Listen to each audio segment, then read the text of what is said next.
Do you want to know why is play important in the parent-child relationship? I'm Nicholeen Peck, and I teach parenting, good communication, and child development all over the world through the lens of self-government. And in this video, I'm going to be talking about play and why it's so important.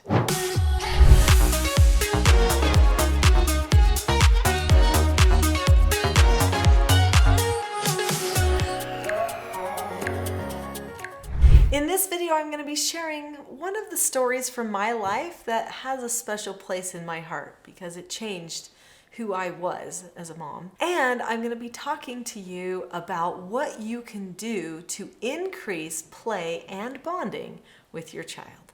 Shortly after I had my second baby, and I remember we were living in a new house at the time, I was nursing the baby and rocking the baby in the rocking chair in her room, and I looked outside to see my little child, who was probably 2.5 years old, sitting out in the dirt, and he was playing with his tractors. He loved tractors. And we had a lot of dirt at the time because our landscaping wasn't done yet on our property. But he was sitting there close to the house, nestled under one of the little parts of the house that would jut out so that he was sheltered from any wind. And he was just driving his tractors and playing with his tractors, and he was all by himself. And suddenly my heart felt this little pang. Where is his friend, I thought. He needs to play with someone. He needs to laugh with someone. But here we lived in this cul-de-sac by ourselves. There were no other children around that he could play with at that time. And I had a sibling for him, but she was a baby. And so she couldn't go out in the dirt and play tractors. And suddenly it hit me, I'm the friend.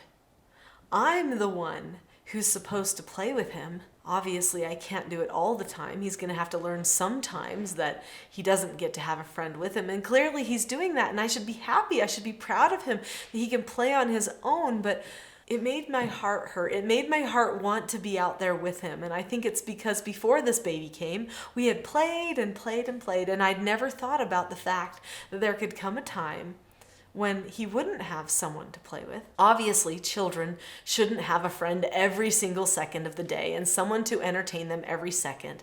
He was learning a good skill, but I made a decision that day. I decided that I needed to remember that I was supposed to play with my children, that I needed to find the time to do it. So I put the baby in her bed because she had fallen asleep. And I put on my shoes, and instead of doing dishes or laundry or something else that I knew needed to get done, and this was my moment because he was busily engaged with his tractors, instead I went out there and I crawled under that little overhang in the house and I started playing tractors with him. And why did I do this? Because my mother had done the same thing for me at a key time in my life. My mother, in order to earn extra money, because my dad was a public school teacher, he did not make much money. So in order to earn extra money, she did babysitting in our home. And so oftentimes I would come home from school and there were lots of other children there. And she had to take care of all of them. And so oftentimes I would just play by myself. Well, one day I went into my room and I was playing with my dolls. And suddenly there was my mom at the doorway. And she looked at me and she said, "Nicholeen, can I play with you?" Little did she know that playing with her was what I wanted more than anything else. She was never available for me because there were always people that needed her. And it was like she knew that I was thinking, I don't like playing alone. I wish I could play with my mom. And she came at that moment and she asked if she could play with me, and we had probably 20 blissful minutes of playing together. At that moment, I decided that was the mom I wanted to be. That 20 minutes of my mom was who I wanted to become. And that's why I knew I needed to go out in the dirt that day with my son. Play is so very important in the relationship between parent and child. Parents actually teach their children how to play. They teach their children to like playing. They teach their children that they can invent things instead of just having to be entertained all of the time. They open the door to possibility when they play with their children. My children were all imaginative, and they were the children that so many other children in the neighborhood wanted to play with and do things with. And it's because they could create while they played.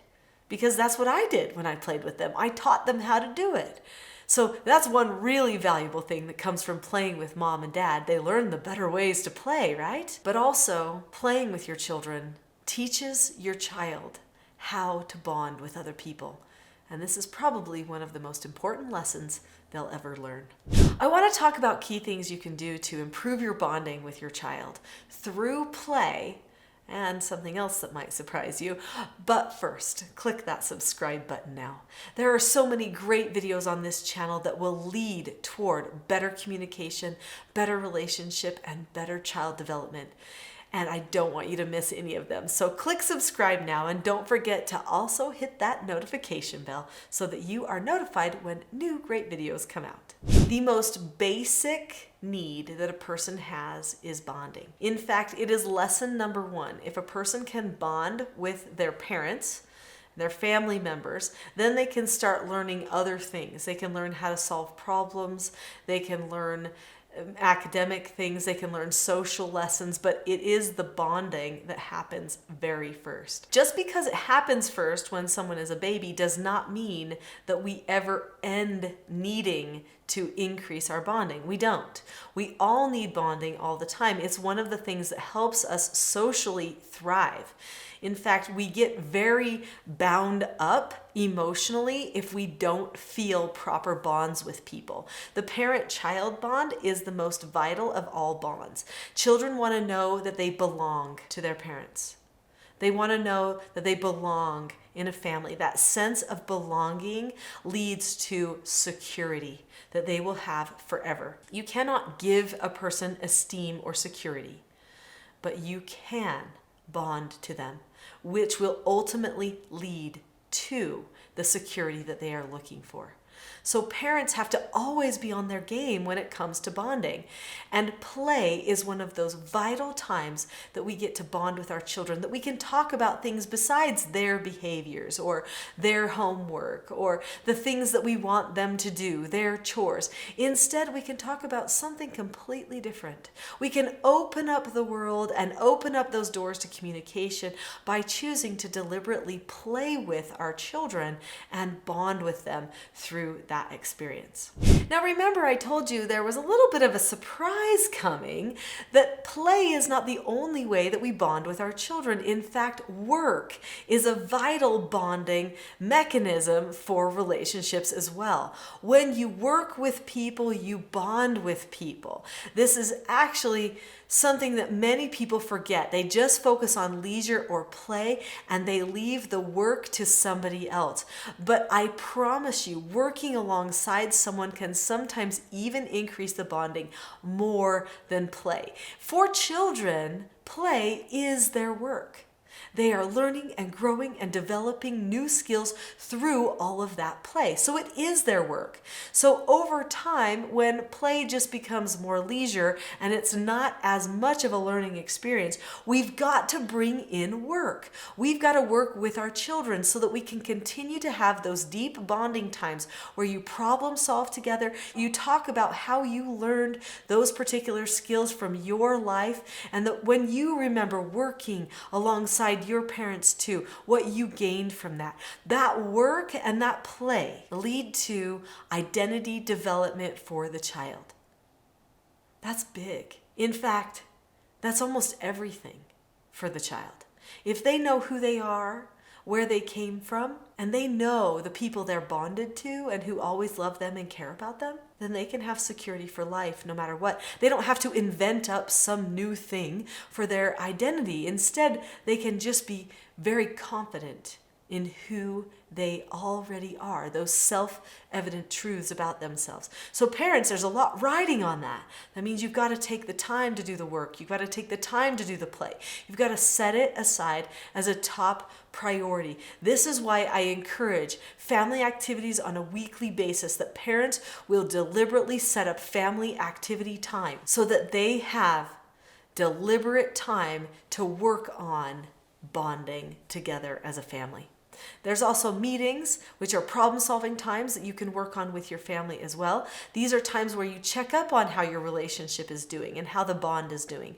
There's family meetings, couples meetings, individual mentor meetings with the children, where you can talk openly about your relationships and make plans for the future. This is also going to be something that helps pave the way for a good, open, and trusting relationship in the future.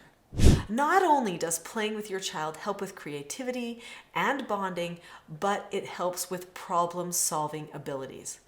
If there is one thing parents keep bringing up to me again and again, it's that they are noticing that children are not doing good at solving problems, that people are getting overwhelmed and anxious all the time. If they just have one problem, they start to shut down.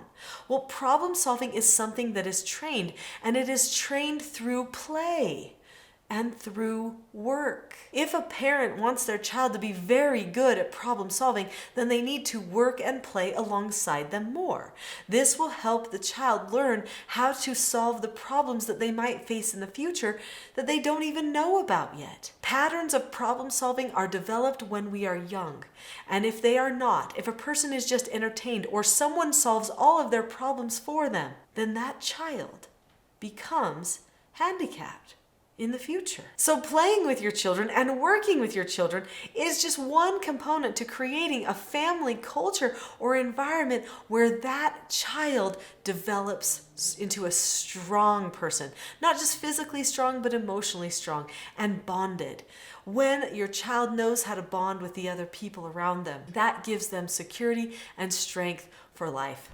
If you've liked this video, I know you're going to love my next video, which is called How to Solve Communication Problems in a Relationship. In that video, you will learn some key strategies for solving some of your communication problems with your child. Click on the link to that video now, and I'll see you there.